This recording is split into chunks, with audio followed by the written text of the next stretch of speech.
আলহামদুলিল্লাহ, আসসালাতু ওয়াসসালাম আলা রসুলিল্লাহ। আমাদের তাখতি নম্বর 24 স্টার্ট হয়েছিল, যেখানে প্রথম পার্ট ঈদগামে র, এখান থেকে এতটা পড়ানো হয়ে গেছিল। ইনশাল্লাহ আজকের আমরা তার নেক্সট পার্ট ঈদগামে লাম, এটা পড়ব। এই বক্সটা পেজ নাম্বার হচ্ছে 43। তাহলে চলুন পড়াটা শুরু করা যাক। আউযু বিল্লাহি মিনাশ শাইতানির রাজিম। বিসমিল্লাহির রহমানির রহিম। তো আমি প্রথম ক্লাসে বলেছিলাম, প্রথম পার্ট এটা বলেছিলাম যে সাকিনওয়ালা অক্ষর আর তাজদিদওয়ালা অক্ষর যদি পরপর আসবে, তাহলে যেটা তাজদিদ সাকিনের কাজে যুক্ত করা, তাজদিদের কাজও যুক্ত করা। বাট যখন দুটো পরপর আসবে, তাহলে দুটোর মধ্যে যে কোনো একটাকে যুক্ত করতে হবে। তো কোনটাকে যুক্ত করব? যেখানে তাজদিদ আছে তাকে যুক্ত করব। সাকিন থেকে তাজদিদ বেশি গুরুত্ব পাবে। তো এখানে মিমের সঙ্গে নুন যুক্ত হবে না, লাম যুক্ত হবে, কারণ লামে তাজদিদ আছে। আর তাহলে নুনটা কি হবে? নুনটা ক্যান্সেল হয়ে যাবে। এটা আগের ক্লাসে বলেছিলাম, এখানেও পুরো সেম কায়দাই ফলো হবে। তাহলে পড়া যাক। তো এখানে নুন যুক্ত হবে না, লাম যুক্ত হবে। মিম লাম জের, মিল লাম জবর লা, মিল লা। দালে পেশ আছে, কিন্তু দালের সঙ্গে নুন যুক্ত হবে, কারণ নুনে সাকিন আছে। তো দাল নুন পেশ দুন, মিল লাদুন হাফেজ হু, মিল লাদুন হু, মিল লাদুন হু। তারপরে কাফে পেশ আছে, কিন্তু কাফের সঙ্গে লাম যুক্ত হবে, কারণ লামে তাসদিদ আছে। তো কাফ লাম পেশ কুল। লামে কি আছে? লাম দু পেশ আছে, লাম দু পেশ লুন হয়। কিন্তু দেখুন, লাম দু পেশ লুন হয়, কিন্তু তারপরে কি আছে? এ লাম আছে। এ লামে তো তাসদিদ আছে। তাজদিদের কাজ কি? যুক্ত করা। তো এই লামটা তার আগের অক্ষর এই লামের সঙ্গে যুক্ত হবে, কিন্তু এবার দু পেজের সঙ্গে যুক্ত হওয়া সম্ভব নয়। যদি লাম লাম দু পেজ পড়ি, তাহলে পড়া যাবে না ঠিক করে। লুন বলে লাম কি করে যুক্ত হবে? লুন উচ্চারণ করা ঠিক করে যাবে না।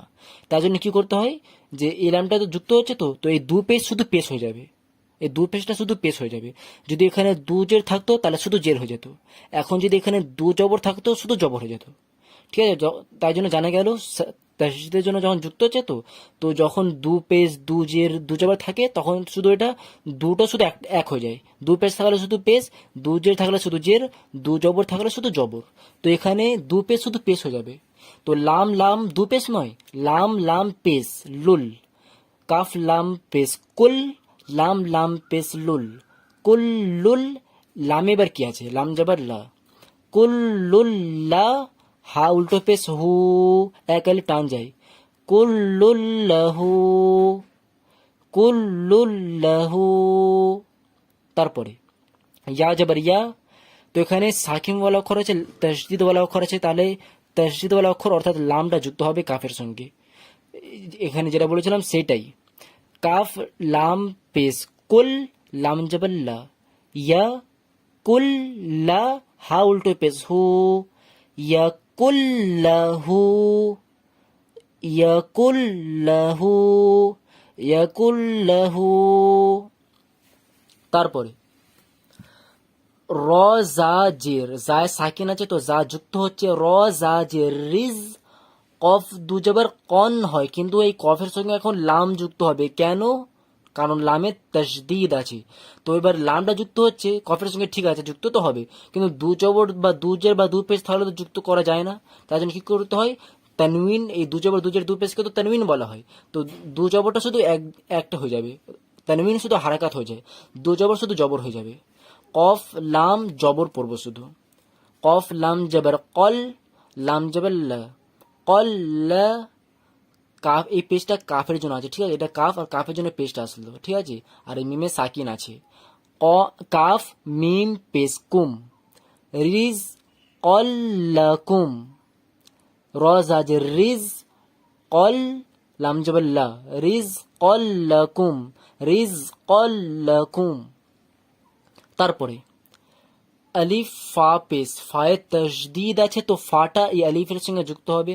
অ্যাকচুয়ালি কি আলিফ ফা পেশ না, হামজা ফা পেশ বলা উচিত। আলিফে জবর জের পেশ, দু জবর দুজের দু পেশ, খারে জবর খারে উল্টো, মানে আলিফে কিছু চলে আসলে তখন থেকে আলিফ বলা হয় না, তখন থেকে হামজা বলা হয়।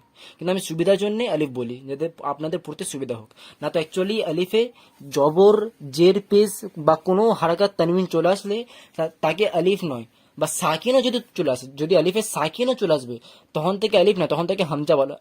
দেখতে সেম থাকবে আলিফের মতো, কিন্তু একে আলিফ না দেখতে, তখন একে শুধু হামজা বলা হবে, শুধু নামের পার্থক্য, আলিফের জায়গায় হামজা বলবো।